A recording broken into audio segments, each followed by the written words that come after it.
Hi, I'm Anna from the Leo's Club. This story is Sleeping Beauty by the Brothers Grimm. Once there lived a king and a queen who had no children. When at last a baby daughter was born to them, they were overjoyed. "I shall give the biggest and best feast ever seen for her," said her proud father. It seemed as though everyone in the kingdom was invited. The most important guests were the 12 fairies who made special wishes for her children. In fact, there were 13 fairies in the kingdom, but in his excitement, the king forgot to invite the last one. At the feast, the 12 fairies gave the little girl their best gifts, beauty and riches and goodness and much more. Just as the 11th fairy had finished her wish, there was a crash as the great door swung open. It was the 13th fairy. "So you felt you didn't need me?" she screeched. "Here's my present." On her 15th birthday, the princess will prick her finger on a spindle and die.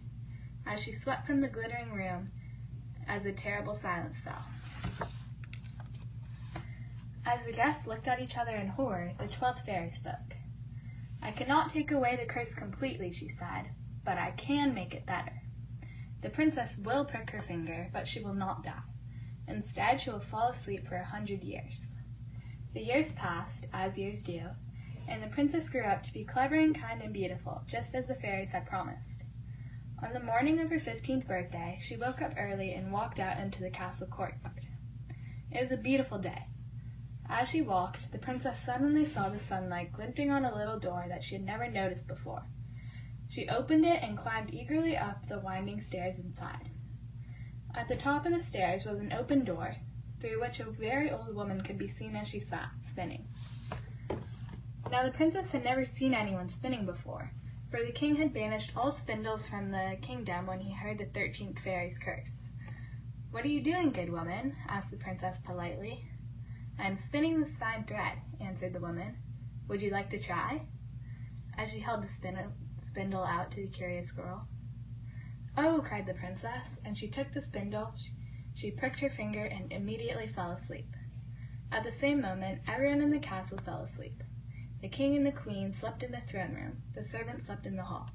Even the cook and the kitchen dogs fell into a deep sleep. Many, many years later, exactly 100 in fact, a prince happened to be passing the castle. It was so overgrown with brambles that you could only see the topmost turrets. But as he rode along beside the high, thorny hedge, the prince saw something magical. Suddenly, the hedge burst into bloom. 1,000 roses spread their petals in the sunshine, and the hedge opened to let the prince through. The prince was astonished to see all the sleepers in the castle. At last he found himself in the small room where the princess herself was sleeping.